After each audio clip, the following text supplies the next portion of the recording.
গালে থাপ্পড় মেরে কি মজা। নরম গাল, থাপ্পড় মেরে শান্তি। ইচ্ছে করতিছে আরো থাপ্পড় মারি। কিছু বুঝলেন না তো? চলুন ফ্ল্যাশব্যাকে চাই। আর কোনোদিনও যেন আমার পেছনে না দেখি। আমি কি কুত্তা যে তোর মতো কুত্তির পিছনে যাব? কি? আমি কুত্তি? কুত্তি না হলে কলেজের ছেলেগুলো তোর পিছনে কুত্তার মতো ঘুরঘুর করতো না। তোর মতো লুচ্চার সাথে প্রেম করা আমার সবচেয়ে বড় ভুল। আমি তো লুইচ্চাই, সেটা তুই এখন বুঝলি? তোর সাথে কেন যে কথা বলছি, অসহ্য একটা। এখন তো অসহ্য লাগবে কুত্তি। কুত্তি বলবি না। কি বলবো? ইরা কুত্তি। আপদ বিদায় হ, তোর সাথে ব্রেকআপ। তুই কে? ব্রেকআপ করার কে? আমি ব্রেকআপ করতেছি। আর এই নে তোর ব্রেকআপ গিফট। বলে মুখ থেকে চুইংগামটা বের করে ওর চুল আটকাই দিলাম। যা, আমি তো তোকে ভুলে যাব, কিন্তু এই চুইংগামের জন্য তুই আমাকে মনে রাখবি। টাটা এক্স কফ। বলেই দিলাম দৌড়। ওখানে থাকলে হয়তো কপালে কষ্ট ছিল। এই হলো ফ্ল্যাশব্যাক। এখন বর্তমানে আসুন, আপনাদের সাথে পরিচয়টা সেরে ফেলি। আমি ইমন, ইন্টার সেকেন্ড ইয়ারে পড়ি। বাবা মার দুই মাত্র সন্তান। বর্তমানে এলাকার বাইরে আছি। আর যার থেকে পালিয়ে আসলাম উনি হলেন আমার গফ, সরি এক্স গফ, ইসরাত জাহান ইরা। আমরা সেম ইয়ারে পড়ি। ইরাও এখানে পড়তে আসছে, গার্লস হোস্টেলে থাকে, আর আমি মেসে। 1 বছর হলো ওর আর আমার রিলেশনের। 1 বছর রিলেশনে প্রায় প্রতি সপ্তাহে একবার ঝগড়া হবে, আর বাকি দিনগুলো রাগ করে চলে যেত। আমি ইরাকে প্রথম প্রপোজ করেছিলাম। কিছুদিন ঘোরাঘুরির পর রাজি হয়েছিল। ভেবেছিলাম এবার হয়তো লাইফটা মজায় কাটবে, কিন্তু এই মেয়ে যে প্যারা দেওয়া শুরু করছিল, কিছু হইলেই গাইল মাইর সব একসাথে। আজ আমিও সবগুলো শোধ তুলে নিলাম সুদে আসলে। নরম গালগুলোয় থাপ্পড় মেরে কি যে মজা। ইচ্ছে করতেছে গিয়ে আরো 2-1টা মেরে আসি, কিন্তু বেশি জিনিস ভালো না, তাই আর যাব না। বন্ধুদের কাছে আসলাম। কি রে, হাঁপাচ্ছিস কেন? মামা ইরার সাথে ব্রেকআপ করে আসলাম। তাহলে থাম, আমি গিয়ে প্রপোজটা করে আসি। যা, ওকে আমি থাপ্পড় মেরে আসলাম, আমার রাগটা তোর উপর দিয়ে দিবে। তাহলে থাক, চল ম্যাচে যাই। চল।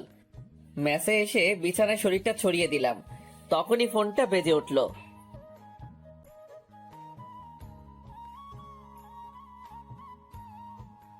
হ্যালো, কে? নাম্বারটা দেখো। ভাইয়ার নাম্বার। ভাইয়া বলো। একটা ঘটনা ঘটে গেছে। কে মরলো আবার? আরে ধুর, ফাজলামি করিস না। কি হয়েছে সেটা বলো। আমি যখন কুমিল্লায় থাকতাম তখন একটা মেয়ে আমার সাথে কাজ করত। মেয়েটা না অনেক সুন্দরী। ভালো তো। আমি মেয়েটাকে ভালোবাসি। ভালো তো, তারপর? মেয়েটাও আমাকে খুব ভালোবাসে। ভালো তো, তারপর? আমি ওকে বিয়ে করতে চাই। ভালো তো, তারপর? তুই আব্বু আম্মুকে বল না। তারপর? শুধু তারপর করতেছিস কেন? কি করবো সেটা বল। আমি কি পাবো? কি চাস? বাইক।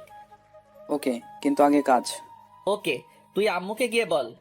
তুই আয় না। টিসির জন্য অ্যাপ্লাই করছিলাম না, ওটার জন্য থাকতে হবে। ও আচ্ছা, তারপর? আমি আব্বু আম্মুকে ফোন করে পুরো পাম দিতেছি। তুই আমার ভাই, তুই ছাড়া আমার কে আছে? হইছে মনু, পাম দিও না, আমার কথাটা যেন মনে থাকে। থাকবে। শোন, ফোনে লোড দিয়ে দে, আম্মুকে ফোন দিতে হবে। 2 মিনিট দাঁড়া। ফোনটা কেটে দিলাম। কিছুক্ষণ পর ভাইয়া 100 টাকা লোড দিয়ে দিল। আম্মুকে ফোন দিলাম। কেমন আছো আম্মু? ভালো বাবা, তুই? ভালো। কিছু কথা ছিল। ফোনে টাকা নাই, তাই কলটা ব্যাক করো তো। ফোনটা কেটে দিলাম। একটু পর আম্মু ফোন দিল। হ্যাঁ, কি বলবি বল। আসলে আম্মু, ভাইয়া না একটা মেয়েকে খুব ভালোবাসে, ওকে বিয়ে করতে চায়, কিন্তু ভয়েতে বলতে পারছে না। আম্মু, মেয়েটা না অনেক ভালো, দেখতে অনেক সুন্দর। আমি নিজেই দেখিনি, পরীর মতো দেখতে। তুমি না করো না আম্মু, আর আব্বুকে রাজি করাও, প্লিজ প্লিজ প্লিজ। আচ্ছা, আমি ফাহাদের সাথে কথা বলতেছি, আর তোর আব্বুকেও বলতেছি। ওকে আমার সুইট মা, তুমি দুনিয়ার বেস্ট মা। হয়েছে, আসবি কোন দিন? টিসি দিলেই আমি চলে যাব। ফোনটা রেখে দিয়ে ঘুমিয়ে পড়লাম। বিকেলে ঘুম থেকে উঠলাম। বিকেলে সিয়ামকে নিয়ে বাইরে ঘুরতে বের হলাম। ঘোরাঘুরি করে মেসে আসলাম। রাতে ভাইয়ার ফোন। হ্যালো, কি করিস? পাম দিস না, আম্মু ফোন দিছিল। দিয়েছিল। কি বললো? রিয়ার বাসার নাম্বার নিল আর বিয়ের ডেট ঠিক করলো। তোর তো ঈদ লেগে গেল তাহলে। দূর বেটা, বিয়ে কোন দিন? আগামী শনিবার। তুই আসবি না? না, পরে রবিবার আমার টিসি দিবে, ওটা নিয়ে যাব। আমার বিয়ে আর তুই আসবি না? মন খারাপ করিস না ভাইয়া, আমি যাব এখন। তাহলে আমি ডেট পিছিয়ে দেই। না, পিছানোর দরকার নাই, আমি বিয়ের কয়েকদিন পর যাব। ফোনটা কেটে দিলাম। ভাইয়া আমি অনেক ফ্রি, বন্ধুর মতো। রাতে খেয়ে দিলাম ঘুম। পরে আর কলেজে গেলাম না। এর মধ্যে ভাইয়ার বিয়ে হয়ে গেল। ভাবির সাথে এই কয়দিনে অনেক কথা হয়েছে, ভাইয়ার সাথেও অনেক কথা হয়েছে। ইরার কথা অনেক মনে পড়েছে, ওর পাগলামিগুলো মিস করতাম, কিন্তু কিছু করার নাই। ব্রেকআপ তো ও করছে, আজ টিসি দেওয়ার কথা। কলেজে গেলাম। ভালোবাসা হারানোর কিছু থাকে না, সে চলে গেলেও দিয়ে যায় কিছু সময়, কিছু স্মৃতি, যাকে আঁকড়ে ধরে আপনি বেঁচে থাকতে পারেন। কারো ছেড়ে যাওয়ার দিকটা পজিটিভ ভাবে দেখুন। সে চলে গেছে কারণ সে আপনার যোগ্য ছিল না। যোগ্য মানুষটার জন্য অপেক্ষা করুন। কলেজে গিয়ে দেখি ইরার বান্ধবী তিশার সাথে দেখা। কেমন আছো? ভালো, তুমি? ভালো। এটি কোথায়? বাসায় গেছে, ওর বোনের বিয়ে। ভালো থাকো, একেবারে চলে যাচ্ছি। ও আচ্ছা, ভালোভাবে যেও। টিসি নিয়ে সিয়ামের সাথে মেসে আসলাম। আমি আর সিয়াম দুইজনেই টিসি দিচ্ছি, কারণ আমরা ছোট থেকে একে অপরের সাথে থাকি। আমার এই জায়গায় চয়েসে আসে দেখে সিয়ামও আমার সাথে ভর্তি হয়। এখন দুইজনই ট্রান্সফার নিলাম। নিজ শহরে যাব, বাঘের মতো চলাফেরা করব। পরের দিন ব্যাগ নিয়ে বেরিয়ে পড়লাম। বাসে উঠলাম। কিছুক্ষণ পর বাস ছেড়ে দিল। 6 ঘন্টা যাত্রা করে বিকেলের দিকে বাসায় আসলাম। বাসায় এসে কলিং বেল টিপ দিলাম। কিছুক্ষণ পর একজন মেয়ে এসে দরজা খুলে দিল। এটা নিশ্চয়ই আমার ভাবি যান। ভাইটু, কেমন আছো? জড়িয়ে ধরে। ভালো, ভিতরে আসো। আগে বলো ভাইয়া কই? রুমে আছে। ভাইয়া রুমে গেলাম। ভাইয়া ঘুমাচ্ছে। ভাইয়া ভাইয়া। আরে তুই কখন এলি? এখনই। বাইক কই আমার? পরে কথা হবে, এখন ঘুমোতে দে। ও কাজের সময় কাজী, কাজ ফুরালে পাজি। ভাবি তুমি কিছু বলো না। কি হয়েছে? আমি তো কিছুই বললাম না। ভাবিকে সব কথা বললাম। তাহলে তুমি দেখো ভাইয়া কি আমার সাথে অন্যায় করতেছে না। ঠিকই তো, কালই তোমার বাইক কিনে দিবে। তুমি যাও, ফ্রেশ হয়ে নাও। ঠিক আছে ভাবি, তুমি না অনেক কিউট আর ভালো, একদম আমার মায়ের মতো। হইছে, আর পাম দিতে হবে না, যাও ফ্রেশ হয়ে নাও। আম্মুর সাথে কথা বলে আসি। আম্মুর কাছে গেলাম। আম্মু রান্নাঘরে রান্না করতেছে। পিছন থেকে জড়িয়ে ধরলাম। কেমন আছো মা? আরে তুই কখন আসলি? একবার ফোন করলি না যে? এত প্রশ্ন? আমি যেটা প্রশ্ন করছি উত্তর দাও। তুই এসে গেছিস যখন, ভালো থাকবো। যা রুমে গিয়ে ফ্রেশ হয়ে নে। রুমে গেলাম, ফ্রেশ হয়ে একটা ঘুম দিলাম। একবারে রাতে উঠলাম। উঠে ফোন টিপতে লাগলাম। একটু পর আম্মু খেতে ডাকলো। গিয়ে দেখি সবাই বসে আছে। সবার সাথে অনেক গল্প করলাম। খেয়ে এসে কানে ইয়ারফোন লাগিয়ে গান শুনতে লাগলাম। রাতে ঘুমানোর আগে আমার গান না শুনলে আমার ঘুমই আসে না। গান শুনতে শুনতে কখন যে ঘুমায় পড়ছি। সকালে ভাবির ডাকে ঘুমটা ভাঙলো। ইমন, উঠো। ভাবি আরেকটু ঘুমাই না? ঘুমাও, তাহলে আর তোমার বাইক কিনতে যেতে হবে না। বাইক? বিছানা থেকে উঠে বললাম। হুম আচ্ছা আমি 5 মিনিটের মধ্যে আসতেছি। ফোনে বেশি চার্জ ছিল না, তাই হয়তো আমি ঘুমার পরপরই বন্ধ হয়ে গেছে। ফোনে চার্জ দিয়ে ফ্রেশ হয়ে নিচে গেলাম। নাস্তা করে আমি ভাবি আর ভাইয়া বেরিয়ে পড়লাম। শোরুমে গিয়ে বাইক কিনলাম, FJ5। এই নাও চাবি, ঘুরে আসো। আমি চাবিটা নিয়ে ভাইয়ার হাতে দিলাম। বাইকটা তোমাদের দেওয়া, তাই প্রথম তোমরাই ঘুরো, বাসায় দেখা হবে। ভাইয়া প্লাস ভাবি প্রথমে মানতে চাইছিল না, আমি জোর করে ওদের পাঠিয়ে দিলাম। তারপর সিয়ামকে ফোন দিয়ে আসতে বললাম। কিছুক্ষণ পর সিয়াম আসলো। দুজনে ঘুরতে লাগলাম। ঘোরাঘুরি করতে করতে মাঠের দিকে গেলাম। তখনই পিছন থেকে কে যেন ডাক দিল। পিছনে তাকাই দেখি মিতু। কিরে, কেমন আছিস? ভালো, তুই? ভালো। কোন দিন আসলি তোরা?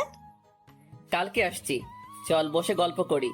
3 জন মিলে মাঠে বসে গল্প করলাম। দুপুরে বাসায় এসে খাওয়া করে দিলাম ঘুম। বিকেলে উঠে বাইরে বেরিয়ে পড়লাম। সন্ধ্যায় বাসায় আসলাম। ভাবি আর ভাইয়ার সাথে বসে অনেকক্ষণ ধরে গল্প করে খাওয়া করলাম। এইভাবে 1 সপ্তাহ কেটে গেল। ভাবির সাথে খুব ভালো সম্পর্ক গড়ে উঠলো। ভাবি আমাকে নিজের ভাইয়ের চোখে দেখে।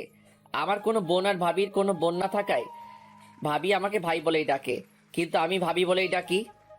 এর মধ্যে কলেজে ভর্তি হয়ে গেলাম। ইমন, উঠো, কলেজে যাবি না? হুম কখন কলেজ ছুটি দিল? হুম কি হুম হুম? ওঠ না, না হলে গায়ে জল ঢেলে দিব। উঠতেছি তো। উঠে ফ্রেশ হয়ে নাস্তা করে বাইকটা নিয়ে কলেজে আসলাম। ক্লাস শেষ করে বাইরে আসলাম, তখনই ভাবির ফোন। হ্যালো ভাবি। ভাই, আমার একটা কাজ করে দিতে পারবি? বলো। আমার বোন আজকে আসবে, তুই যদি ওকে একটু স্টেশন থেকে নিয়ে আসতিস। আচ্ছা, কিন্তু আমি চিনবো কেমন করে? ও নীল ড্রেস পরে আছে, একটু তাড়াতাড়ি যায় ভাই আমার, ও ওয়েট করে আছে। বলেই ভাবি ফোন কেটে দিল। বন্ধুদের থেকে বিদায় নিয়ে স্টেশনে আসলাম। এখানে তো অনেক মেয়ে নীল ড্রেস পরা থাকতে পারে, কিন্তু ভাবির বোনকে চিনবো কেমন করে? কিছুক্ষণ ঘোরাঘুরি করার পর একটা নীল ড্রেস পরা মেয়ে দেখতে পেলাম, কিন্তু মাথা নিচু করে বসে আছে। আমি তার কাছে গেলাম। এটাই হয় মনে হয়, কিন্তু এভাবে বসে আছে কেন? এই যে ব্যান সাহেব, ভিক্ষা করা হলে বাসায় যাই। মেয়েটা মাথা তুলে আমার দিকে তাকালো। মেয়েটাকে দেখে আমার তো শখ খেয়ে মরে যাবার অবস্থা। তা তুই এখানে? ওই কুত্তি, আমি এখানে আমার ভাবির বোনকে নিয়ে আসতে এসেছি, কিন্তু তুই এখানে কেন? আমি আমার বোনের বাসায় এসেছি। তোর বোনের নাম কি? রিয়া। আর দুলা ভাই? ফাহাদ। What the Fahad? হাই রে ফুডা কপাল, শেষমেশ আমার এক্স কিনা আমার ভাইয়ের শালি। উপরওয়ালা ঠাডা ফেলাও আমার উপর। কি রে, চুপ কেন? কি বলবো, সবই কপাল। চলো এখন।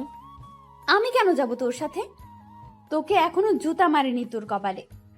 আমার সাথে যাবি, কারণ দুর্ভাগ্যবশত তোর বোন আমার ভাবি, আর আমার ভাইয়ের তুই শালি। আমার কথা শুনে ইরার উপর ঠাডা পড়ার মতো অবস্থা। আমি এই বিয়ে মারি না, আমি এক্ষুনি আপুকে বাসায় নিয়ে যাব। তাই নাকি? যা, আমি আমার ভাইয়ের আবার বিয়ে দিব। আমার কথাটা শুনে ইরা চুপ করে রইল। বাসায় যাবেন না ফিরে যাবেন?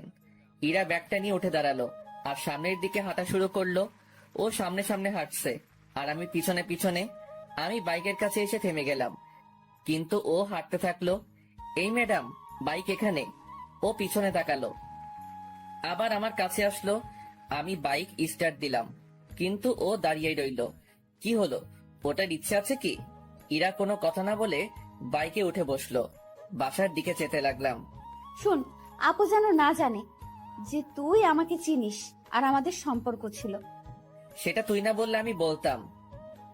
ভালো। বাইক চালাচ্ছিলাম, হঠাৎ করে সাইড মিররে ইরার চেহারাটা দেখলাম।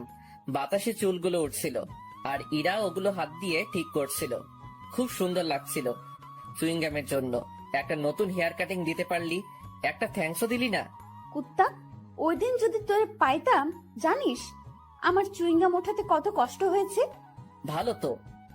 ইরা আর কোনো কথা বলল না। বাসার সামনে আসতে রাস্তায় মিতুর সাথে দেখা। মিতু দেখার সাথে সাথে ডাক দিল। মার্কেটে যাব একটু। এটা কে? ভাবির ফোন। আমাকে একটু মার্কেটে নিয়ে যাবি? তুই দাঁড়া, আমি নামিয়ে দিয়ে আসছি। আচ্ছা, তাড়াতাড়ি আয়।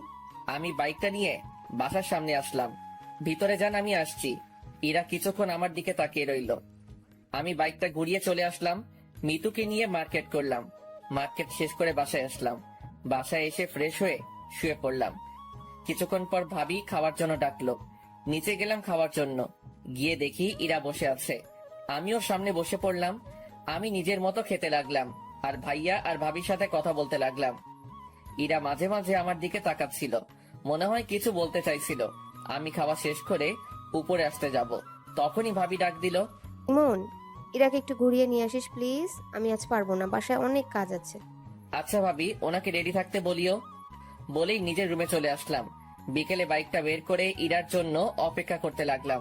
আসতে দেরি করছিল দেখে বাইকের হর্ন দিতে লাগলাম। কিছুক্ষণ পর ইরা আসলো। সাদা ড্রেস, কপালে কালো টিপ, খোলা চুল, জাস্ট অসাম লাগছিল ওকে। ইরা আমার সামনে এসে দাঁড়িয়ে গেল। আমি মাথা নামিয়ে নিলাম। উঠুন। ইরাকে নিয়ে বাইকে ঘুরতে লাগলাম। হঠাৎ করে ফোনটা বেজে উঠলো। বাইকটা থামিয়ে ফোনটা বের করলাম। বের করে দেখি মিতুর ফোন। হ্যালো। কই তুই? পার্কের পাশের রাস্তায়। পার্কে আয়, আমি ওয়েট করছি। আচ্ছা দাঁড়া। ফোনটা রেখে দিয়ে পার্কে গেলাম। গিয়ে দেখি মিতু বসে আছে। আমি বাইকটা রাখলাম। আপনি এখানে বসুন, আমি আসছি। আসলে আমি এখানে এসেছি ইরাকে জ্বালানোর জন্য, না হলে আসতাম না। আমি ভালো করেই জানি ইরা আমাকে এখনো খুব ভালোবাসে, কিন্তু প্রকাশ করে না। আমি মিতুর পাশে গিয়ে বসলাম, ওর সাথে কথা বলতে লাগলাম। এদিকে ইরা একাই বসে আছে আর ভাবতিছে। আমি পিছন থেকে একটা শব্দ পেয়ে পিছনে তাকিয়ে দেখি বাইকটা নিচে পড়ে আছে। আমি লাফ দিয়ে উঠে বাইকটার কাছে আসলাম। ও খোদা, আমার নতুন বাইক! কুত্তা, তোর বাইকরেও ভাঙবো আর তোকেও! বলেই আমার পায়ে লাঠি দিয়ে মারলো। এত জোরে মেরেছে যে পায়ে লাগার সাথে সাথে ব্যথা শুরু হয়ে গেল। আরে আরে, লাগছে তো! একে তো আমার বাইক ভাঙছস, তার উপর আমাকে মারলি। আজ তোকে ছাড়বো না। ইরা আমাকে লাঠি দিয়ে মারতে লাগলো। আমাকে মারা আজ তোকে ছাড়বো না বলে ওর হাতে লাঠিটা নিয়ে ফেলে দিলাম। ওর কোমরে হাত দিয়ে ওকে টান দিয়ে নিজের কাছে নিয়ে আসলাম। ইরা ছাড়ার জন্য ছটফট করছে। কুত্তা, ছাড় আমায়। আমি ওর ঠোঁটে হাত দিয়ে চুপ করতে বললাম। ইরা ঠোঁটের কাছে ঠোঁট নিয়ে গেলাম। ইরা বড় বড় চোখ করে আমার দিকে তাকালো। ওর আরো কাছে যেতেই নিজের চোখ বন্ধ করে ফেললো। আমি ওর ঠোঁটের কাছে ঠোঁট নিয়ে গেলাম। ওর নিঃশ্বাসের শব্দ স্পষ্ট শুনতে পাচ্ছিলাম। ওর কাছে যাওয়ায় ও আরো জোরে নিঃশ্বাস নাম নিতে লাগলো। ওর ঠোঁটগুলো যেন আমাকে মারলো, টানতে লাগলো। ওর ঠোঁটগুলো গোলাপের পাপড়ির মতো লাগছিল। আমি ওর ঠোঁটের সাথে ঠোঁট মিলিয়ে দিলাম। ইরাকে কিস করার সাথে সাথে ও চোখ খুলে ফেললো। 3 মিনিট পরে ইরাকে ছেড়ে দিলা। দুজনে হাঁপাতে লাগলাম। কুত্তা, তুই আমাকে কিস করলি কেন? তুই আমার বাইক ভাঙতে চাইছিলি কেন? আমার ইচ্ছে হয়েছে, আমি ভাঙছি। আমার ইচ্ছে হয়েছে, আমি কিস করছি। কেন? আমার ঠোঁট কি তোর বাপের সম্পত্তি? না, আমার ভাবির সম্পত্তি। তাই দেখে তুই আমাকে কিস করবি? সেটা আমার বাইক ভাঙচুর করার আগে ভাবা দরকার ছিল। ইরা আর কোনো কথা বলল না। মিতুর কথা মনে পড়তেই আমি মিতুর কাছে আসলাম।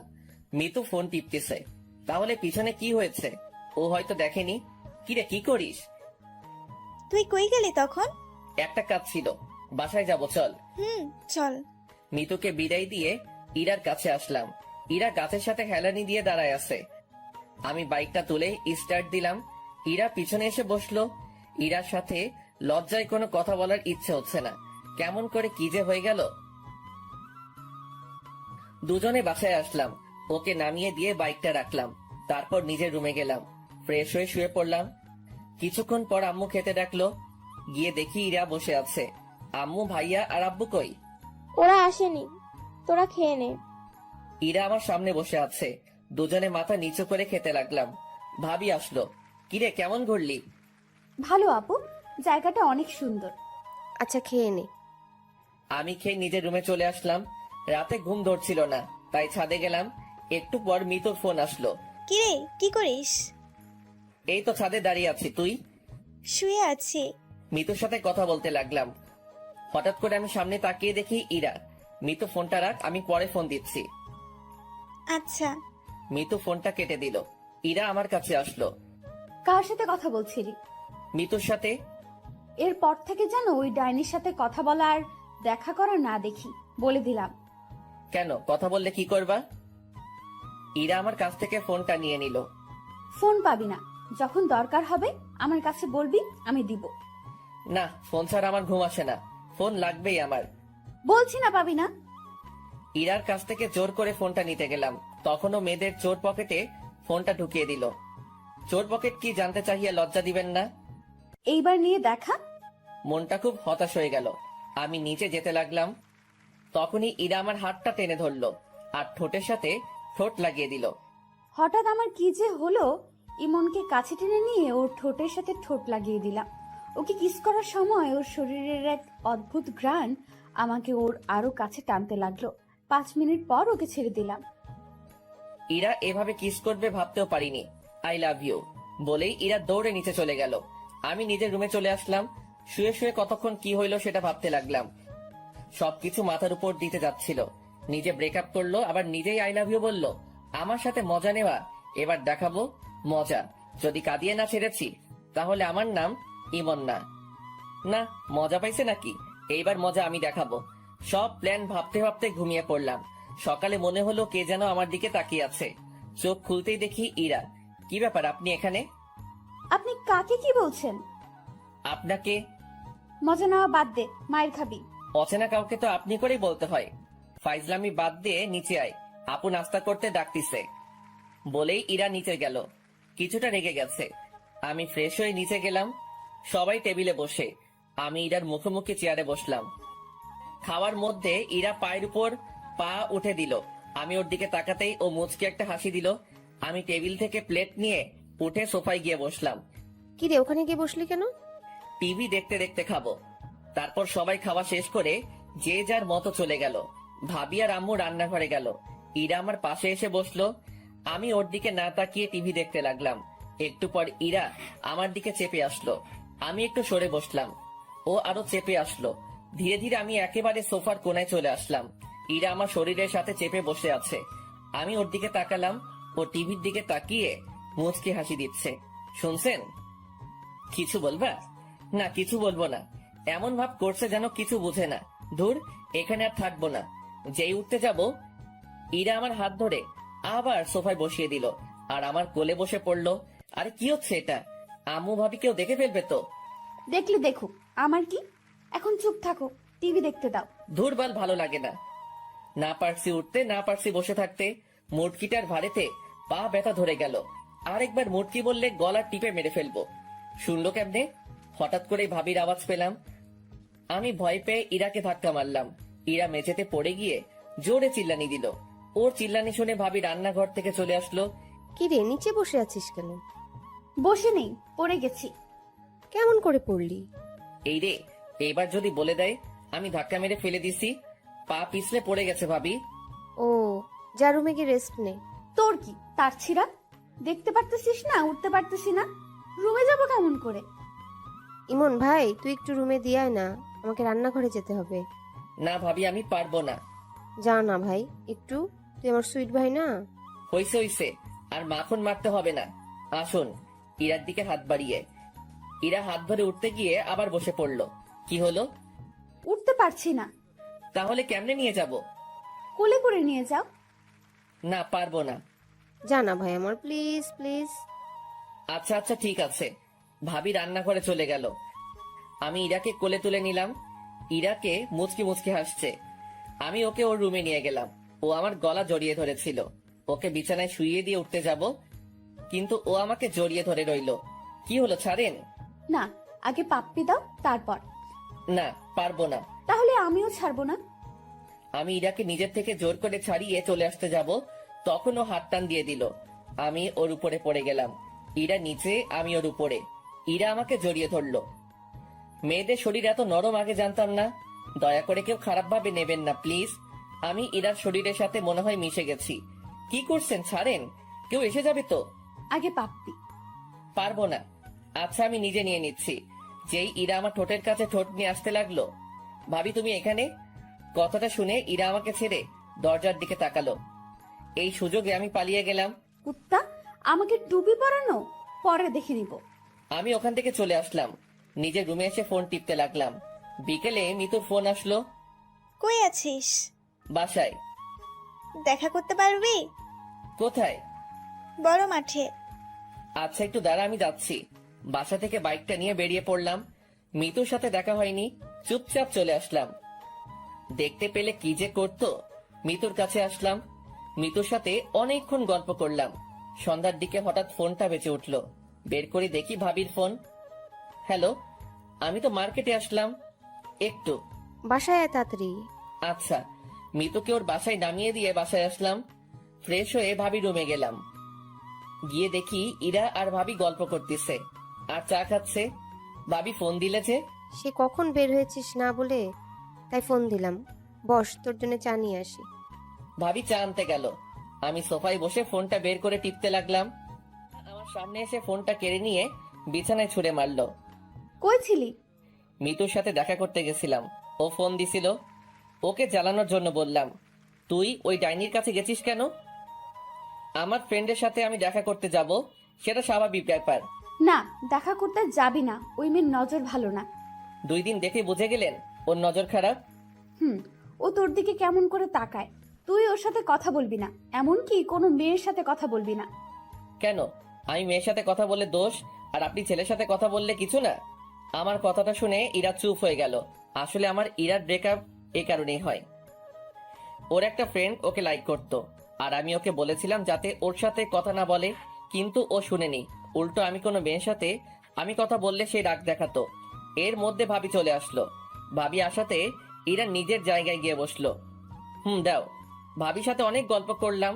রাতে খাবার টেবিলে ইরা আমার দিকে মাঝে মাঝে তাকাচ্ছিল, কিন্তু কিছু বলছিল না। রাতে কে ঘুমিয়ে পড়লাম। কাল থেকে কলেজে যেতে হবে। সকালে ইরার ডাকে ঘুমটা ভেঙে গেল। কি হলো? কলেজে যাবা না? ওঠো। আমি কিছু না বলে উঠে ফ্রেশ হতে গেলাম। ফ্রেশ হয়ে বেরিয়ে দেখি ইরা নাস্তা হাতে নিয়ে দাঁড়িয়ে আছে। টেবিলে নাস্তার প্লেটটা নিয়ে আমার কাছে আসলো। আপনি নাস্তা করেছেন? না, সকালে মিষ্টি নাস্তা করব দেখে নাস্তা করিনি। দাঁড়াও, দেখাচ্ছি। মানে? ইরা আমার কাছে আসলো, হালকা করে ঠোঁটে একটা কিস করলো। এই হলো আমার মিষ্টি নাস্তা। তাড়াতাড়ি নাস্তা করে রেডি হয়ে নিচে আসো বলেই ইরা চলে গেল। আমি এখনো থ হয়ে দাঁড়িয়ে আছি। এই মেয়ের মতিগতি বোঝা আমার পক্ষে সম্ভব না। নাস্তা করে রেডি হয়ে ব্যাগটা নিলাম। নিচে আসতেই আম্মির ডাক। আম্মু বলো। এই নে 1000 টাকা হাতে ধরিয়ে দিয়ে, আমার কাছে তোর টাকা আছে। লাগবে, রেখে দে। আর ইরাকে সাথে নিয়ে যা, ওকে একটু তোদের কলেজটা ঘুরিয়ে দেখা। ও বাসায় একা একা কি করবে? তোর সাথে গেলে মনটা একটু হালকা হবে। আচ্ছা, রেডি হতে বলো। আমি রেডি। পিছন থেকে ইরা বলল। ও তার মানে আগে থেকে ঠিক করা সবকিছু। তাই বলি হঠাৎ এত টাকা দিচ্ছে, সেটাও আবার আম্মু, ভাবা যায়? হয়েছে হয়েছে, যা এখন। ইরার দিকে তাকালাম। নীল ড্রেস, খোলা চুল, জাস্ট রূপকথা রাজকন্যা। আমি বাইকটা বের করে আনলাম। ইরা বাইরে দাঁড়িয়ে আছে। আমি ইরার সামনে গেলাম। কেমন লাগছে? আপনি কি ফ্যাশন শোয়ে যাচ্ছেন, না ছেলে পটাবেন যে এত সাজগোজ? ইরার মুখ কালো হয়ে গেল। ইরাকে এভাবে দেখলে কলেজের যে কোনো ছেলে ক্রাশ খাবে। তোমার যখন ভালো লাগছে না, তাহলে চেঞ্জ করে আসি। থাক, লাগবে না, উঠো। ইরা উঠে বসে আমাকে শক্ত করে জড়িয়ে ধরলো। ইরাকে নিয়ে কলেজে আসলাম।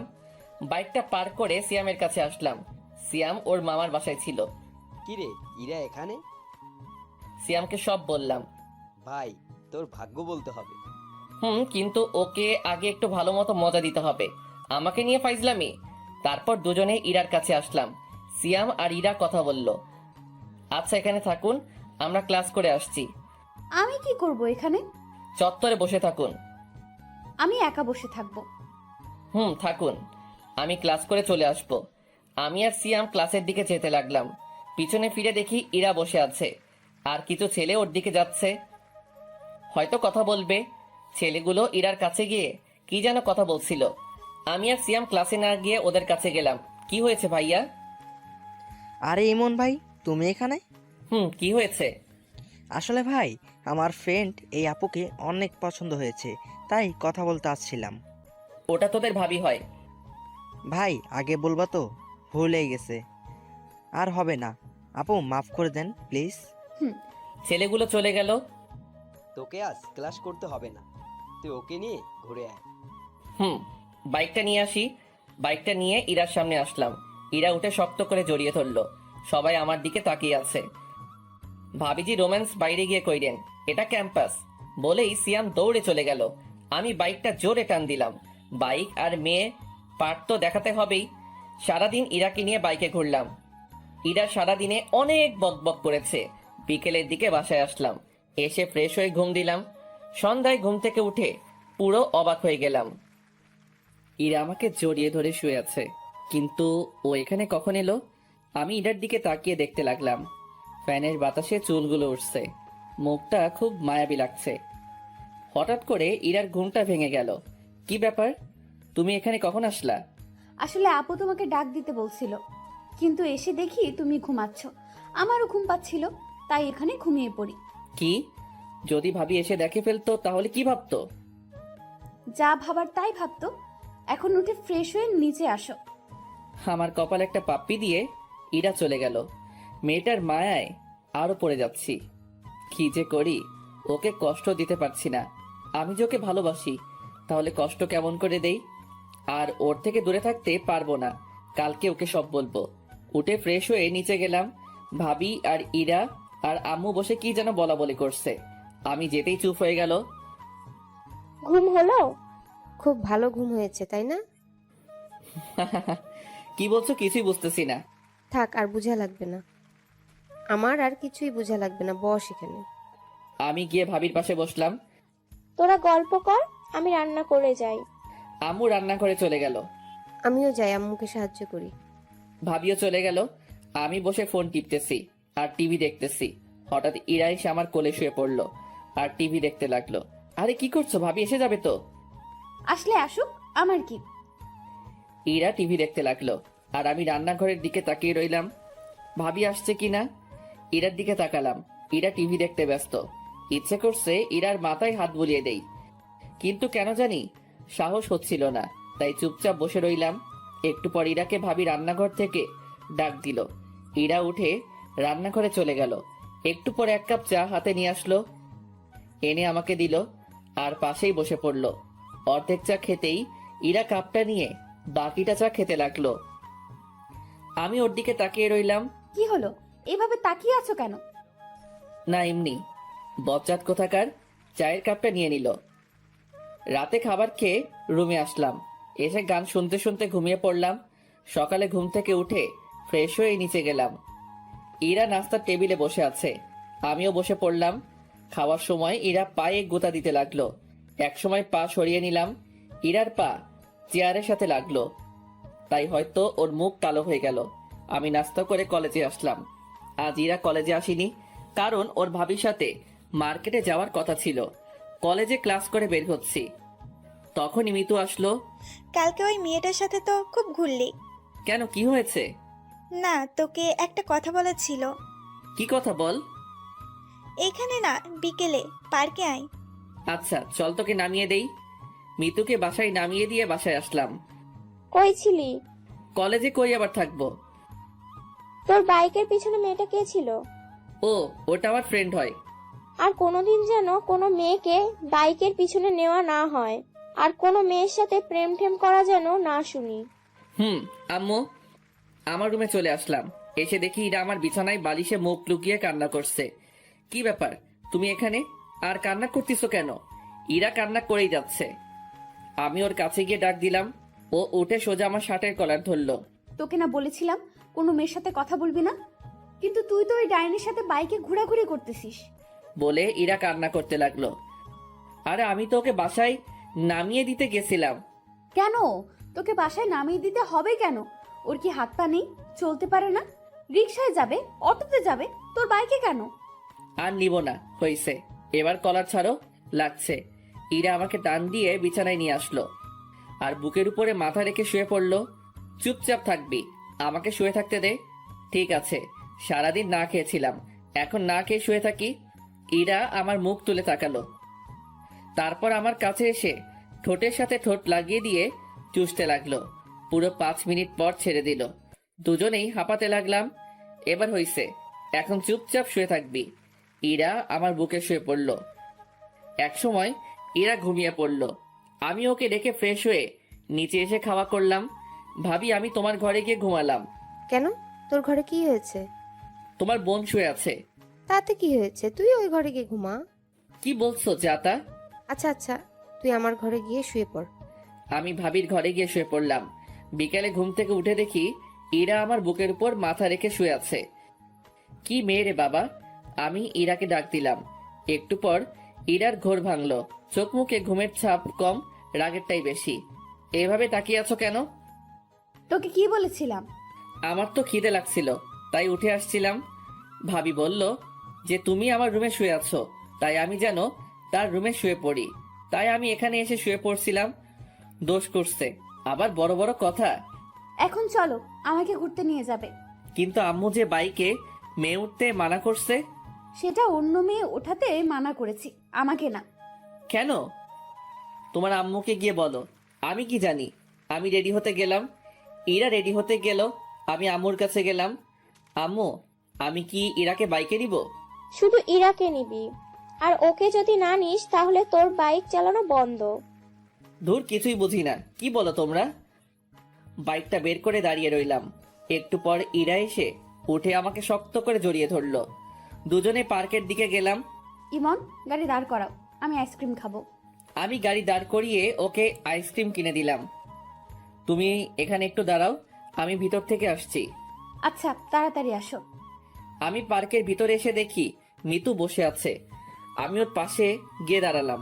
কিরে, কখন এলি? একটু আগে, বস। আমাকে একটু তাড়াতাড়ি যেতে হবে। না বসবো না, কি বলবি বল। I love you. আমি তোকে অনেক ভালোবাসি। প্লিজ আমাকে ফিরিয়ে দিস না, প্লিজ। মিতুর কথা শুনে আমি তো পুরাই থ হয়ে গেলাম। তখনই কে যেন আমাকে টান দিয়ে মিতুর থেকে আলাদা করে দিল। পিছনে তাকিয়ে দেখি ইরা। 2-3টা পড়ে গেল গালে, মাথাটা ঝিমঝিম করছে। এই তুমি ওকে মারলে কেন? আমি এখানে তোমার সাথে কথা বলছি না, সো চুপ থাকলে ভালো হয়। মানে কি বলতে চাচ্ছ? আর তুমি কোন সাহসে মারলে ওকে? ইরা মিতুকে চর মেরে বসলো। আমি তো দেখেই অবাক। বলছিলাম না চুপ করে থাকতে। ইরাকে সাইডে নিয়ে আসলাম। তুমি ওকে মারলে কেন? তুই ওকে জড়িয়ে ধরেছিলি কেন? ভেবেছিলাম আমার ভালোবাসা দিয়ে তোমাকে আবার কাছে টেনে নেব, কিন্তু আমি ভুল ছিলাম। তুমি হয়তো আমাকে আর ভালোবাসো না। আসলে আমি পাগল। কেন যে ভেবেছিলাম তুমি হয়তো আমাকে আগের মতো ভালোবাসো, তাই তো তোমার কাছে নিজের ভালোবাসাটা জাহির করে গেছি। হয়তো আমার কপালে তোমার ভালোবাসা নেই। আসলে আমার মতো মেয়ে হয়তো ভালোবাসার যোগ্য নয়। পারলে ক্ষমা করে দিও। ইরা কাঁদতে কাঁদতে মিতুর কাছে আসলো। আপু পারলে আমাকে ক্ষমা করে দিয়েন। আসলে আমি এতদিন একটা ভুল ধারণা নিয়ে বেঁচেছিলাম, সেটা আজ ভেঙে গেল।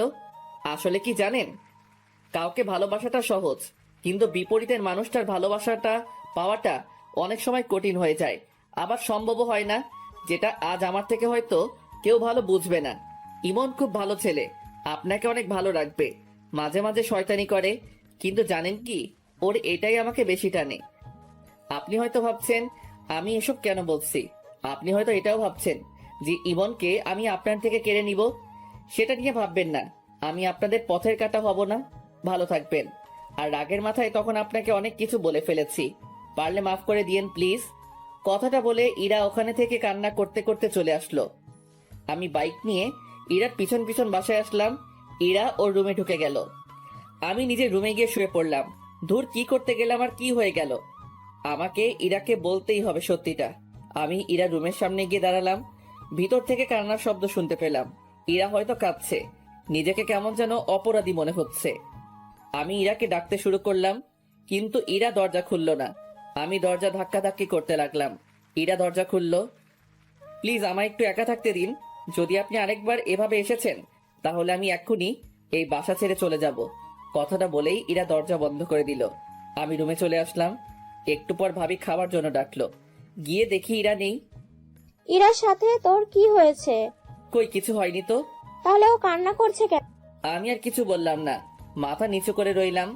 খেতে ইচ্ছে করছিল না, তাই না খেয়ে নিজের রুমে চলে আসলাম। চোখ বন্ধ করে শুয়ে আছি। একটু পর মাথায় কারো হাতের স্পর্শ পেলাম।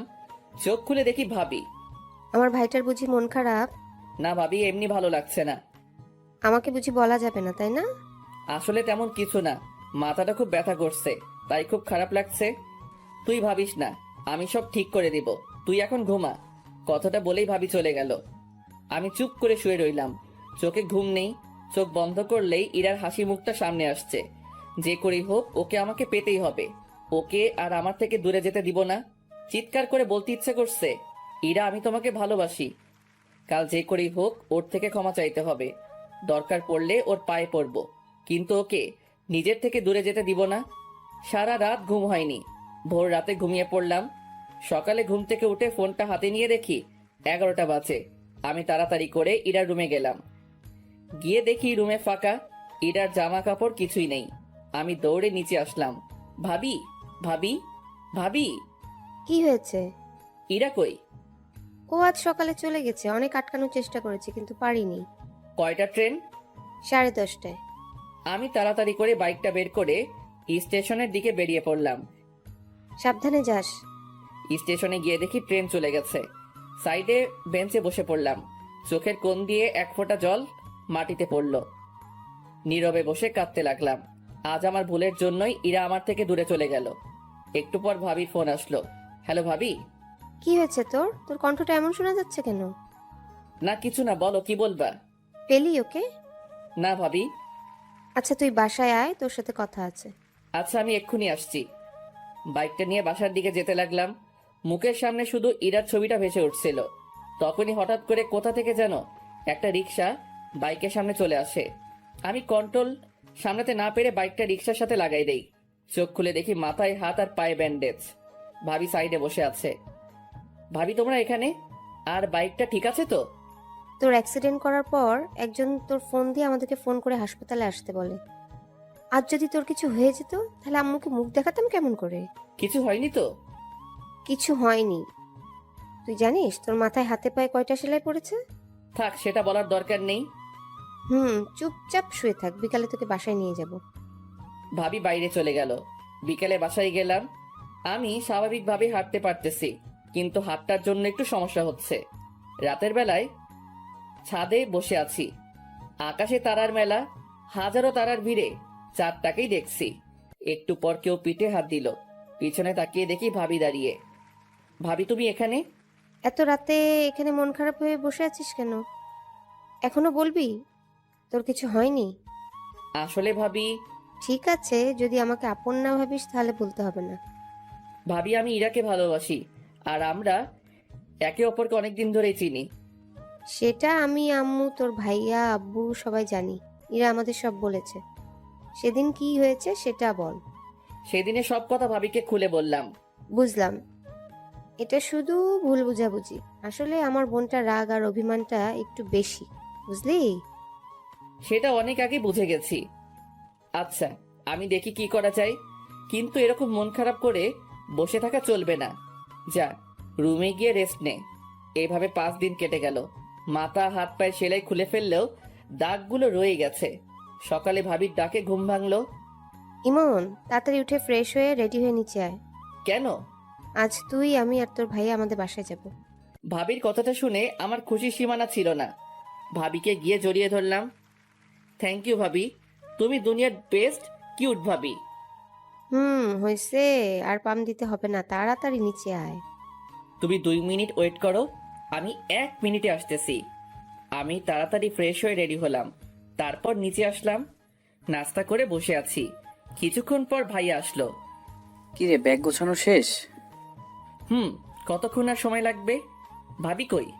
প্রায় 20 মিনিট পর ভাবি রেডি হয়ে আসলো। এতক্ষণ লাগে? হয়েছে, তোর তো আর তর্স হয়েছে না। কেন? আচ্ছা, তুমি আরেকটু ময়দা মেখে আসো, আমরা দাঁড়িয়ে আছি। ওই ছাগল, আমি কোনদিন ময়দা মাখছি? প্রতিদিনই তো মাখো। দাঁড়া, তোর মার হয়নি অনেকদিন। আহ, তোমরা ঝগড়া বাদ দিয়ে চলো তো। এমনিতেই তোমার ময়দা মাখতে অনেক সময় চলে গেছে, আর দেরি করলে ট্রেন মিস। ভাবি রাগ করছো কেন? ভাইয়া তো মজা করে বলছে। আমি তো জানি তুমি আটা সুন্দরী না। আমার ভাবি দেখতে অনেক কিউট। ঠিক আছে, তুই বলছিস বলে যাচ্ছি, না হলে ওর আজ খবর করে দিতাম। ভাবির কথা শুনে ভাইয়ার মুখটা একদম চুপসে গেল। এবার চলো, না হলে দেরি হয়ে যাবে। চল। তারপর একটা অটো নিয়ে স্টেশনে গেলাম। কিছুক্ষণ পর ট্রেন আসলো। আমার তো আর তর সইছে না, কখন যে পৌঁছাবো কে জানে। আমার ব্যাপারটা হয়তো ভাবি বুঝতে পারছে, তাই বারবার আমার দিকে তাকিয়ে মুচকি মুচকি হাসছে। কি হলো, হাসছো কেন? না এমনি, তবে একটা কথা বলি দেই, আর 1 ঘন্টা লাগবে যেতে, তাই বারবার টাইম দেখা বন্ধ কর। কি 1 ঘন্টা? কেন, তুই কি 2 ঘন্টা শুনতে চাচ্ছিলি? আরে না, আমি তো ভাবছিলাম আধা ঘন্টা। আর বাবা রে বাবা, কি প্রেম পাগল দেবর আমার। দূর, তোমাদের যত সব আলতু ফালতু কথা। থাকবোই না আর এখানে। কথাটা বলার পর সিট থেকে উঠে ট্রেনের দরজার কাছে এসে দাঁড়িয়ে রইলাম। ইরা আর আমার কেটে যাওয়া দিনগুলোর কথা ভাবতে লাগলাম।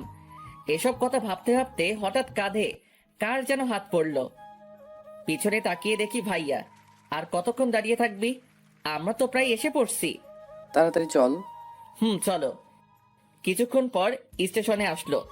স্টেশন থেকে বেরিয়ে 2টা রিক্সা নেওয়া হলো। একটাতে ভাবি আর ভাইয়া, আরেকটাতে আমি। প্রায় 10 মিনিট পর একটা বাসার সামনে রিক্সা দাঁড়িয়ে গেল। হয়তো এটাই ভাবিদের বাসা। ভাইয়া আর ভাবি নেমে গেল, তাই আমিও নেমে গেলাম। ভাইয়া রিক্সার ভাড়া দিয়ে। ভাবিদের বাসাটা বেশ সুন্দর। ভাবিদের বাসার দরজার কলিং বেল চাপতেই একটা মহিলা দরজা খুলে দিল, আর ভাবি তাকে জড়িয়ে ধরলো। হয়তো এটা ভাবির মা আর আমার হবু শাশুড়ি। ভাইয়া ওনাকে সালাম দিলেন, সাথে আমিও। তারপর সবাই ভিতরে গেলাম। ইরা, ইরা, দেখ কারা এসেছে। একটু পর ইরা নেমে আসলো। চোখের নিচে কালো দাগ, মুখ চোখ শুকিয়ে গেছে, হয়তো সারা রাত ঘুমায় না। কেমন আছেন দুলা ভাই? ভালো আছি। তুই কেমন আছিস আপু? আমি তো ভালো আছি, কিন্তু তুই হয়তো ভালো নেই। চেহারার এ কি অবস্থা করেছিস বলতো? ঠিকই বলেছিস, তোদের ওখান থেকে আসার পর সারাদিন মনমরা হয়ে বসে থাকে, কারোর সাথে কথা বলে না, খেতে ডাকলে বলে খেতে ইচ্ছে করে না। আমি কি করব বল, ওকে নিয়ে খুব দুশ্চিন্তায় আছি। আচ্ছা ঠিক আছে, তুমি টেনশন নিও না। এখন আমি এসে গেছি না, সব ঠিক করে দিব। ইরা, ইমনকে দোতলার রুমটা দেখিয়ে দে। এতক্ষণ পর ইরার চোখ আমার উপর পড়লো, কিছুক্ষণ আমার দিকে তাকিয়ে রইলো, তারপর আবার মাথা নিচু করলো, তারপর সামনের দিকে হাঁটতে লাগলো। আমি ওর পিছন পিছন হাঁটতে লাগলাম। কিছুক্ষণ পর একটা রুমের সামনে গিয়ে দাঁড়ালো। এটা আপনার রুম। ইরার মুখে আপনি কথাটা শুনে অনেক খারাপ লাগলো। আচ্ছা। ইরা পাশের রুমে ঢুকে গেল, হয়তো ওটা ওর রুম। ফ্রেশ হয়ে শুয়ে রেস্ট নিতে লাগলাম। কিছুক্ষণ পর ভাবি এসে খাওয়ার জন্য ডাকলো। গিয়ে দেখি রাজকীয় খাওয়া দাওয়ার ব্যবস্থা করা হয়েছে। আমরা আসার সময় কিছুক্ষণ থাকলেও এখন বাসায় অনেক লোক। আমি গিয়ে ভাইয়ার পাশে বসলাম। দুজনকে মরার মতো খাওয়ানো হলো। ভাইয়া ওদের জামাই, ভাইয়াকে খাওয়াক, কিন্তু আমাকে এত খাওয়ানোর কি দরকার ছিল? কোনো মতে রুমে এসে শুয়ে পড়লাম। আহ কি ব্যথা, পেটটা মনে হয় ফেটে যাবে। সবাই জোর করে ভালোই খাইয়েছে, ভাইয়ার যে কি অবস্থা হচ্ছে কে জানে। আহ ব্যথা। হঠাৎ কে যেন রুমে ঢুকলো, তাকিয়ে দেখে একটা মেয়ে। ভাইয়া আসতে পারি? আসো। এই নিন। হাতে একটা 7 আপের বোতল ধরিয়ে দিয়ে। যাক, মেয়েটা মনের কষ্ট বুঝছে। তোমাকে তো ঠিক চিনলাম না। আমার নাম সিন্থি, আমি আপনার ভাবির চাচাতো বোন। ও আচ্ছা। ভাইয়া একটা কথা বলবো? বলো। আপনার কপালে আর হাতে এই দাগ কিসের? আমি কিছুদিন আগে অ্যাক্সিডেন্ট করেছিলাম, এগুলো তারই ভালোবাসা। আচ্ছা ভাইয়া, আমি এখন আসি, আপনি রেস্ট নিন। সিনথি চলে গেল। আমি বেশ বুঝতে পারছি ওকে ইরাই পাঠিয়েছে আমার কি হয়েছিল শোনার জন্য। আমি মনে মনে হেসে উঠলাম। খুব ক্লান্ত লাগছিল, তাই ঘুমিয়ে পড়লাম। বিকেলে ভাবির ডাকে ঘুম ভাঙলো। কি হয়েছে ভাবি, ডাকতিছো কেন? ঘুরতে যাব, চলো। যাও তোমরা, আমি যাব না। ও, ইরাও যাবে আমাদের সাথে, তুই যাবি না? ঠিক আছে। কি? দাঁড়াও, আমি এক্ষুনি রেডি হচ্ছি। ছাগল, তাড়াতাড়ি কর। আমি রেডি হয়ে নিচে গিয়ে দেখি সবাই দাঁড়িয়ে আছে। তারপর বাইরে গিয়ে 2টা রিক্সা নেওয়া হলো।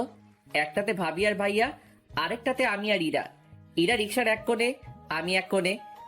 ইরা অন্যদিকে তাকিয়ে আছে আর আমি ইরার দিকে। হঠাৎ একটা গর্তে চাকা পড়ায় ইরা আমার কাছে চলে আসলো। আমি ইরার হাতের উপর যেই হাত দিতে যাব, অমনি ও হাত সরিয়ে নিল। তারপর সবাই পার্কে গেলাম। ভাইয়া আর ভাবি এক জায়গায় বসে বাদাম খাচ্ছে আর গল্প করতেছে, আর এদিকে আমি শুধু বাদাম খাচ্ছি আর ইরা আনমনা হয়ে বসে আছে। একটু পর একটা ছেলে এসে ইরার পাশে দাঁড়ালো। কিরে, কেমন আছিস? ভালো। তুই? ভালো। এটা কে? এটা দুলা ভাইয়ের ভাই। ও আচ্ছা, হঠাৎ এখানে? এমনি ঘুরতে আসলাম। ছেলেটি ইরা আর আমার মধ্যে বসে আছে, ইরার সাথে গল্প করতে লাগলো। আমি চুপচাপ ওদের কথা শুনতে লাগলাম। ইরা এতক্ষণ চুপ করেছিল, কিন্তু এখন ছেলেটার সাথে হেসে কথা বলছে। এটা দেখে মাথায় রক্ত উঠে গেল। মনে হচ্ছে ছেলেটাকে উড়াধুরা দেই, কিন্তু কি করব, ইচ্ছা থাকলেও উপায় নেই। ভাইয়া ভাবি দেখলে খারাপ ভাববে। তখনই দেখলাম একটা মেয়ে দূরে বসে একলা ফোন টিপতেছে। দাঁড়াও, আমাকে ডাকানো, এবার দেখাচ্ছি। আমি ওদের ওখান থেকে উঠে মেয়েটার কাছে আসলাম। কারোর জন্য অপেক্ষা করছেন? কেন বলুন তো? না, একা বসে আছেন তাই বললাম। একা বসে থাকলে কি কারোর জন্য অপেক্ষা করা হয়? আসলে সেটা না, কিন্তু এখানে তো কেউ একা আসে না, তাই বললাম আর কি। ও, তাহলে আপনিও একা আসেননি? একা আসিনি সেটা ঠিক, কিন্তু একাই আছি। আপনার কথা ঠিক বুঝলাম না। অত বুঝে কি হবে বলেন তো? আমি ইমন। নিশি। আমার কথার উত্তরটা কিন্তু পেলাম না। কোনটা? এই যে কারোর জন্য অপেক্ষা করছেন কিনা। না, তেমন কেউ নেই। ও, আপনার কেউ আছে? জি আছে। কে সে? ওই যে দেখছেন একটা ছেলের পাশে একটা মেয়ে বসে আছে, ওইটা। মানে আপনার গার্লফ্রেন্ড আরেকজনের সাথে বসে কথা বলছে, আর আপনি এখানে বসে আছেন? ব্যাপারটা ঠিক হজম হলো না। সে অনেক কাহিনী, অন্য একদিন বলবো। ফ্রেন্ডস। ফ্রেন্ডস। আমি রিয়ার সাথে গল্প করতে লাগলাম। এদিকে ইরা রিয়াদ। কিরে, কি হলো? ওদিকে কি দেখছিস? কিছু না। তোর কি হয়েছে বলতো? আছে, চলো বাসায় যাব এক্ষুনি। একটু পর যাই, তুই বস এখানে। বলছি না বাসায় যাব, তাড়াতাড়ি উঠ। দুলা ভাই উঠেন তো। আচ্ছা, ইরা যখন বলছে চলো, চলে যাই, কিন্তু ইমন কই? কথা বলা শেষ হলে চলুন বাসায় যাব। আচ্ছা চলো। আমি নিশিকে বলে চলে আসলাম। আসার সময় অবশ্য ওর নাম্বারটা নিয়ে এসেছি। বাসায় আসলাম। আসার সময় অবশ্য ইরার মুখটা দেখার মতো ছিল। মাঝে মাঝে আমার দিকে রাগি লুকে তাকাচ্ছিল। মনে হচ্ছে চোখ দুটো দিয়ে খেয়ে ফেলবে। বাসায় এসে ফ্রেশ হয়ে নিচে গেলাম। সবাই একসাথে খাওয়া দাওয়া করলাম। ইরাও ছিল সাথে। রাতে ঘুম আসছিল না, তাই ছাদে গিয়ে দাঁড়ালাম। পকেট থেকে একটা সিগারেট বের করে ধরলাম আর রাতের আবহাওয়াটা উপভোগ করতে লাগলাম। সিগারেট খাওয়াটা আমার নেশা না। দিনে 1টা থেকে 2টা আর না খেলে নাই। হঠাৎ একটু পর কারো পায়ের আওয়াজ পেলাম। সিগারেটটা লুকিয়ে ফেললাম। ইরা ছাদে উঠলো। সিগারেটটা দূরে ফেলে দিতে চাইলাম, কিন্তু দিলাম না। দেখি ও কি করে। ইরা ছাদের এক কোণে চলে গেল। আমি ওখানে দাঁড়িয়ে সিগারেট খেতে লাগলাম। এটা কি আপনার বাসায় যে এখানে সিগারেট খাচ্ছে? না, কেন? এখানে সিগারেট খাওয়া বারণ নাকি? হ্যাঁ বারণ। আর এই ছাদে যাত্রার আশা এলাও না, এক্ষুনি নেমে যান। তাহলে যাত্রারের মধ্যে পড়ি। হ্যাঁ, আমার তো সেটাই মনে হচ্ছে। ও ভালো তো, কথায় ভালোই বিষ ঢালতে শিখে গেছো। যাই হোক, আমি নেমে যাচ্ছি। কথাটা বলেই নিচে চলে আসলাম। ইরাদের বাসার পাশে একটা চায়ের দোকান আছে। ভাবিকে বলে ওখানে গেলাম। গিয়ে একটা সিগারেট কিনে খেতে লাগলাম। ইরা ছাদ থেকে আমার দিকে তাকিয়ে আছে। অন্ধকারে ওকে দেখতে না পেলেও চাঁদের আলোয় ওর ছায়াটা ঠিকই দেখা যাচ্ছে। সিগারেটের ধোঁয়ায় ইরার দেওয়া বিষগুলোকে মন থেকে বের করার চেষ্টা করতে লাগলাম। কিছুক্ষণ পর বাসায় ঢুকলাম।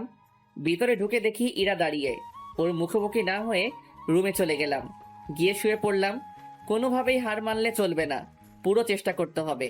কোনো মতেই আমি ইরাকে আমার জীবন থেকে আলাদা হতে দিব না। এসব ভাবতে ভাবতে ঘুমিয়ে পড়লাম। সকালে ঘুম থেকে উঠে ফ্রেশ হয়ে নিচে গেলাম। ভাইয়া নাস্তা করছে। পাশে সিনথিয়া আর ইরাও আছে। আমি গিয়ে সিনথির পাশে বসলাম। আমি আমার মতো খেতে লাগলাম। এর মধ্যে সিনথিয়া আমার কানের কাছে আসলো। ভাইয়া, আপনি আর আমি আজ ঘুরতে যাব। পাশ থেকে কথাটা হয়তো ইরা শুনতে পেল। ইরা সিনথির দিকে রাগি লুকে তাকালো। ওর চোখ দেখে সিনথির যায় যায় অবস্থা। এত কথা কিসের? খাওয়ার সময় যা। আর ওকে খেতে দে আগে। উপরে যা। সিনথি ভয় পেয়ে উপরে পালালো। ইরা আমার দিকে একবার তাকিয়ে উঠে গেল। ওর চোখ দিয়ে মনে হয় আগুন ঝরছে। সারাদিন ইরার সাথে কোনো কথা হয়নি। বিকেলে বাজারে যাওয়ার জন্য বের হলাম। তখনই সিনথি আসলো। ভাইয়া কই যান? একটু মার্কেটে যাব। ও, আমিও যাব, চলুন। আমার কিছু কেনাকাটা করার আছে। আমি আর সিনথি বেরিয়ে পড়লাম। মার্কেটে গিয়ে সিনথি কেনাকাটা করতে লাগলো। তখনই একটা শপে একজোড়া পাইল দেখে খুব পছন্দ। আমি পাইলগুলো ইরার জন্য কিনে নিলাম। ইরার পাইল অনেক পছন্দ। আমরা মার্কেট থেকে বেরিয়ে আসবো, তখনই দেখলাম ইরা মার্কেটের ভিতরে যাচ্ছে। ভাবলাম এক্ষুনি পাইলগুলো ওকে পরিয়ে দেই, তাই ওকে ডাকতে লাগলাম। কিন্তু ও না শোনার ভান করে চলে যেতে লাগলো। আমি দৌড়ে গিয়ে ওর হাতটা ধরলাম। কি হলো, কি হলো? এতক্ষণ ধরে ডাকছি, শুনতে পাচ্ছ না? জানোয়ার, রাস্তাঘাটে মেয়েদের দেখলে হাত ধরার ইচ্ছে হয়? কুত্তা, বাবা মা শিক্ষা দেয়নি? তোর মতো ছেলেদের জন্মের ঠিক নেই, সেজন্য তোরা এমন করিস। আর একদিন যদি দেখি তাহলে বুঝতে পারবি। কথাগুলো বলে ইরা চলে গেল। আমি ওখানে দাঁড়িয়ে রইলাম। আশেপাশে সব মানুষ সবাই আমার দিকে তাকিয়ে আছে। অজান্তেই চোখ দিয়ে পানি পড়তে লাগলো। ইরা এমনটা করতে পারলো? হয়তো ভুলটা আমারই, কিন্তু আমার বাবা মা নিয়ে না বললেই পারতো। আজ বুঝে গেলাম ওর মনে আমি আর নেই। তাড়াতাড়ি করে নিজের চোখের জল মুছে ফেললাম। হঠাৎ করে কাঁধে কারোর হাতের স্পর্শ পেলাম। তাকিয়ে দেখি সিনথি।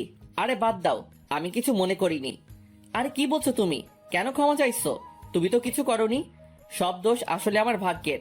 আসলে কি জানো, মানুষ যখন কাছে কিছু পায় তার মর্যাদা দিতে পারে না, আর যখন সেটা চলে যায় তখন সেটা তার কাছে অনেকটা দামি হয়ে যায়। আর কিছু সময় উপর থেকে সেটা লেখা থাকে না। আমার ক্ষেত্রে হয়তো উপরওয়ালার মর্জি।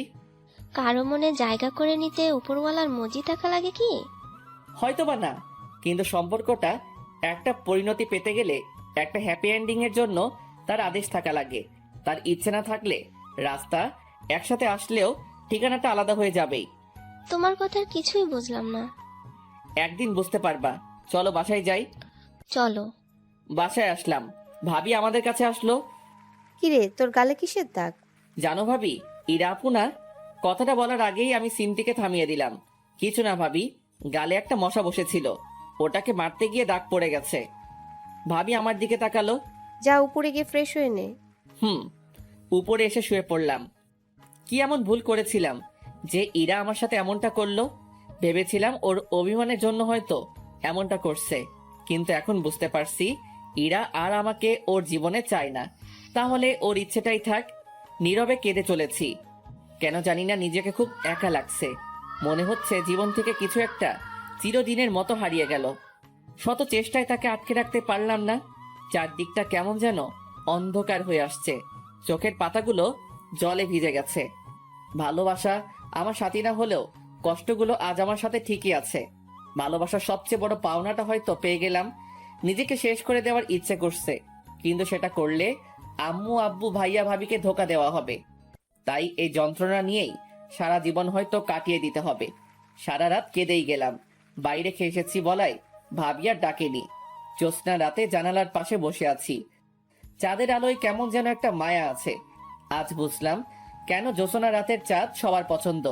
রাতের একলা সময় পুরনো কথাগুলো মনে করিয়ে দেয়, তা ভালো হোক বা খারাপ। রাতের আকাশ কখনো কাউকে একা রাখে না, সাথে রেখে দেয় কিছু কষ্টদায়ক পুরনো স্মৃতি। সারা রাত ঘুমাতে পারলাম না। সকালে ফ্রেশ হয়ে নিচে গেলাম। চোখের নিচে কালো দাগ পড়ে গেছে। মাথাটা কেমন যেন ঝিমঝিম করছে। ভাবির সাথে কথা বলে বাইরে চলে আসলাম। বাইরে এসে চায়ের দোকানের দিকে যেতে লাগলাম। হঠাৎ কি যে মনে হলো, পিছনে তাকিয়ে দেখি ইরা আসছে। আমি কিছু না বলে এক দোকান থেকে এক প্যাকেট সিগারেট কিনে একটা সিগারেট ধরিয়ে পার্কের দিকে গেলাম। একটু পর ইরা ওর কিছু বান্ধবীর সাথে পার্কে এলো। আমি ওকে দেখে মাথা নিচু করে রইলাম আর নীরবে সিগারেট খেতে লাগলাম। হঠাৎ করে চোখ দিয়ে জল পড়তে লাগলো। তাড়াতাড়ি জল মুছে বড় একটা নিঃশ্বাস নিলাম। তারপর আর একটা সিগারেট ধরলাম। এদিকে ইরা ইমনকে সিগারেট কেনা দেখে ওর পিছনে পিছনে আসে, সাথে কিছু ফ্রেন্ডকেও নিয়ে আসে যাতে ইমন বুঝতে না পারে। ইরা ইমনের দিকে এক দৃষ্টিতে তাকিয়ে আছে। কালকের ঘটনার জন্য ইরাও সারা রাত ঘুমাতে পারেনি। সারা রাত ইমনের জন্য কেঁদেছে। কাল কেন যে ওর সাথে এমন ব্যবহার করলাম, আজ আমার জন্য ও এত কষ্ট পাচ্ছে। সব আমার জন্য। কোন মুখে ওর কাছে যাব আমি? মনে মনে ইরা। এসব কথা ভাবতে ভাবতে ইরা কেঁদেই ফেললো। কি রে, কাঁদছিস কেন? ইরা কেঁদেই চলেছে।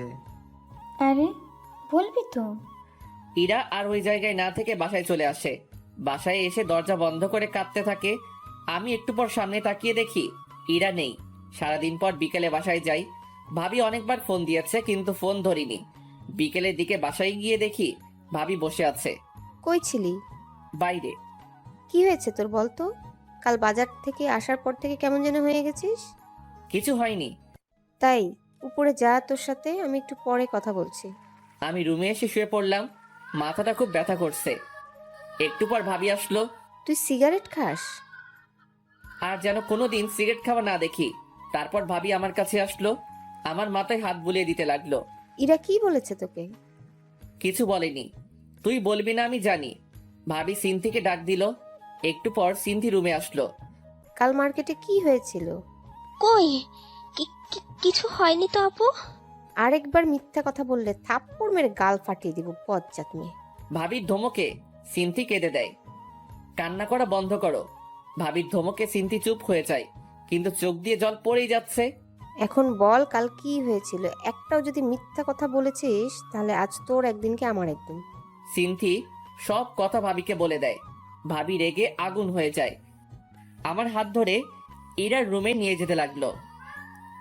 ভাবি আমার কথাটা শুনো, ইরার কোনো দোষ নেই, আমি ওর হাত ধরেছিলাম। তাতে কি হয়েছে? এর আগে মনে হয় তুই ওর হাত ধরিসনি, আর হাত ধরেছিস বলে তোকে মারবে, বাবা মা তুলে গাল দিবে। ভাবি আমার কথাটা শুনো একবার। একদম চুপ করে থাকবি।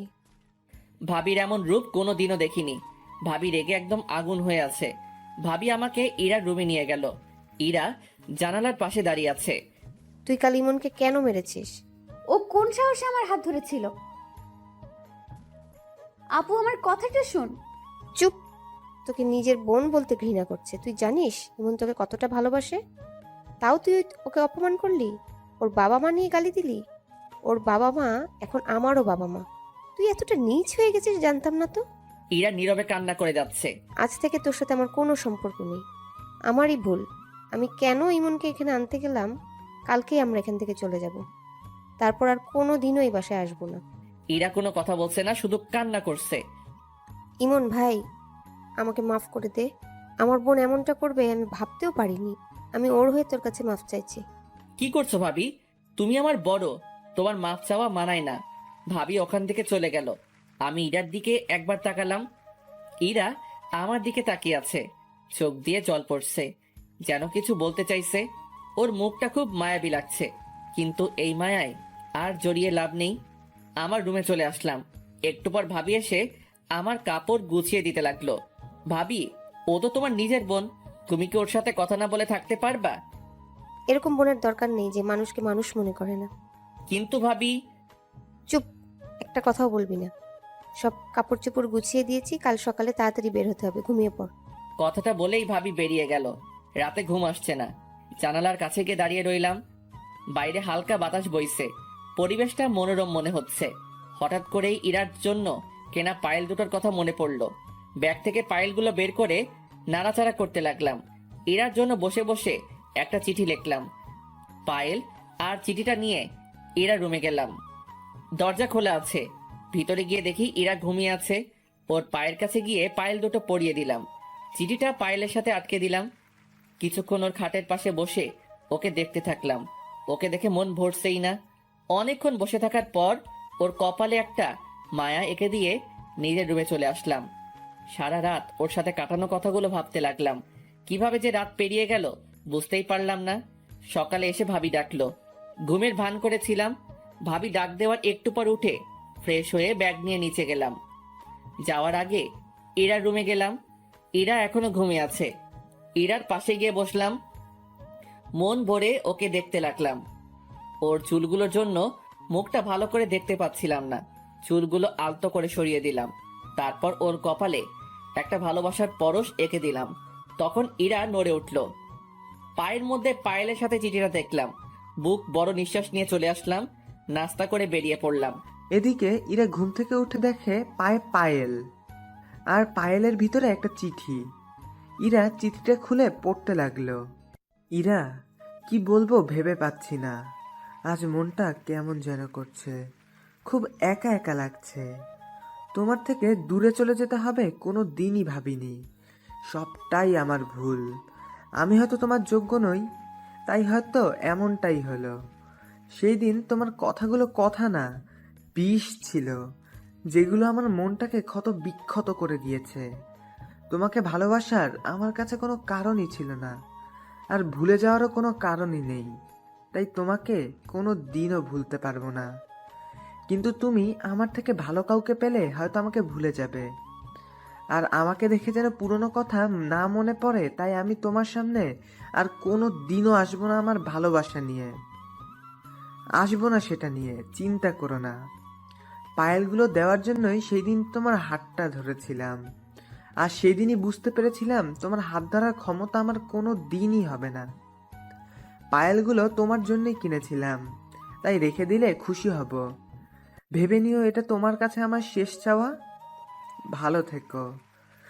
আর আমার জন্য তোমার আর ভাবির সম্পর্কটা খারাপ হলো, তার জন্য আমি অনেক দুঃখিত। আশা করি আমার থেকে ভালো কাউকে নিজের জীবনে পাবে, যে আমার মতন জানোয়ার হবে না। ইতি ইমন। ইরা চিঠিটা নিয়ে বুকে জড়িয়ে কাঁদতে লাগলো। জীবনের সবচেয়ে বেশি যাকে ভালোবাসতাম সে আজকে দূরে চলে গেল। কি করে বাঁচবো আমি? আমার আর বেঁচে থাকার অধিকার নেই। কেন বাঁচবো আমি, আর কার জন্যই বা বাঁচবো? আমি, ভাবি আর ভাইয়া স্টেশনে বসে আছি। 30 মিনিট ধরে ট্রেন আসতে দেরি হচ্ছে। একটু পর ভাবির ফোনে একটা কল আসে। কিছুক্ষণ কথা বলার পর ভাবি চিৎকার দিয়ে ওঠে, ইমন ইরানা সুইসাইড করার চেষ্টা করছে। কি বলছো? ইরা কোথায় এখন? আম্মু ওকে হাসপাতালে নিয়ে গেছে। তাড়াতাড়ি চলো। আমরা সবাই হাসপাতালে গেলাম। অজান্তেই চোখ দিয়ে জল বেয়ে পড়তে লাগলো। ভাবি আমার কাছে আসলো। কাঁদিস না ভাই আমার। ভাবি, পাগড়িটার কিছু হয়ে গেলে আমি যে বাঁচতে পারবো না। আমি তো ওর ভালো থাকার জন্য ওর থেকে দূরে যেতে চেয়েছিলাম, কিন্তু ও যে এমনটা করবে।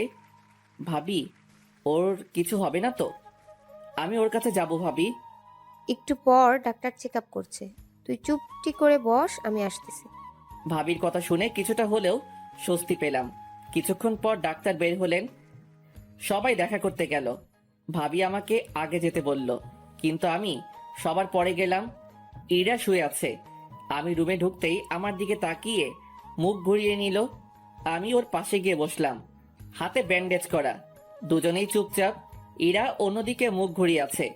আমি ওর হাতের উপর হাত রাখলাম। ইরা চুপচাপ। দুজনের মুখে কোনো কথা নেই। কি বলবো ভেবে পাচ্ছি না। না, ওকে একটু রাগিয়ে দেখি। আমি কি চলে যাব? আসতে কি বলছে? কেউ বলেনি। নির্লজ্জ এর মতো চলে আসছি। এখন ফিরে যাই। যা, চলে যা, লাগবে না তোকে। আরে চিল্লাচ্ছ কেন? যাচ্ছি তো। উঠতে যাব, তখন দেখছি ইরা ফুপিয়ে ফুপিয়ে কান্না করছে। মুখটা কি এদিকে ঘোরানো যাবে? না, যাবে না, চলে যা তুই, কারো দরকার নেই আমার। সত্যি তো? কি হলো? ইরা আমার দিকে ঘুরলো, আমার চোখের দিকে তাকিয়ে আমাকে জড়িয়ে ধরলো। আমার বুকে মুখ গুজে কান্না করতে লাগলো। আরে এত কান্না কেউ করে? চুপ কর, একদম কথা বলবি না। আরেকবার যদি আমাকে ছেড়ে যাওয়ার কথা বলছিস তাহলে বুঝতে পারবি। তাহলে সেদিন বাজারে কি বললে? আসলে সেদিন তোমাকে সিনথির সাথে দেখে মাথা খারাপ হয়ে গিয়েছিল, তাই আবল তাবল বলে ফেলেছি। আমাকে মাফ করে দিও। তুমি যদি মাফ না করো তাহলে আমি আবার কিছু করে ফেলবো। আরে পাগলি, আমি কি তোমার উপর রাগ করে থাকতে পারি? অবশ্য আবার হাত কাটলে ভালোই হবে। কেন? তাতে তোমার ওজনটা যদি একটু, যে মোটু তুমি, কি আমি মোটু? বলেই বুকে কামড়ে ধরলো। আরে আরে লাগছে তো, ছাড়ো। ছেড়ে দিল। এভাবে কেউ কামড় দেয়? ওসব বাদ দাও, এখন একটা কিস দাও তো। কি কিস? এখন না, বিয়ের পর। দিবা কিনা বলো। কেউ এসে পড়বে। তোর গুষ্টি কিলাই। বলেই ইরা আমাকে টান দিল। আমি ইরার উপর পড়ে গেলাম। ইরা ঠোঁটের সাথে ঠোঁট লাগিয়ে দিল। 3 মিনিট পরে ছেড়ে দিল। দুজনে হাঁপাতে লাগলাম। ইরা আবার ঠোঁটের সাথে ঠোঁট লাগিয়ে দিল। এভাবে 3 বার কিস করলো। শেষমেশ ওকে ধাক্কা দিয়ে নিজের থেকে ছাড়িয়ে নিলাম। ইরা মুচকি মুচকি হাসতে লাগলো। আমি হাঁপাচ্ছি। এমন বারবার কেউ কিস করে? আমি করি। এখনই দম বন্ধ হয়ে যেত। হয়েছে, ঢং বাদ দাও। আমি ইরার পাশে বসলাম। বিকেলের দিকে ইরাকে বাসায় আনা হলো। গাড়ি থেকে নামার সময় ইরা ডাক দিল, কি বলছো ভাইয়া? ভাবি আছে তো? নিয়ে যাবে কিনা বল। ভাবি তখন আমার কাছে আসলো।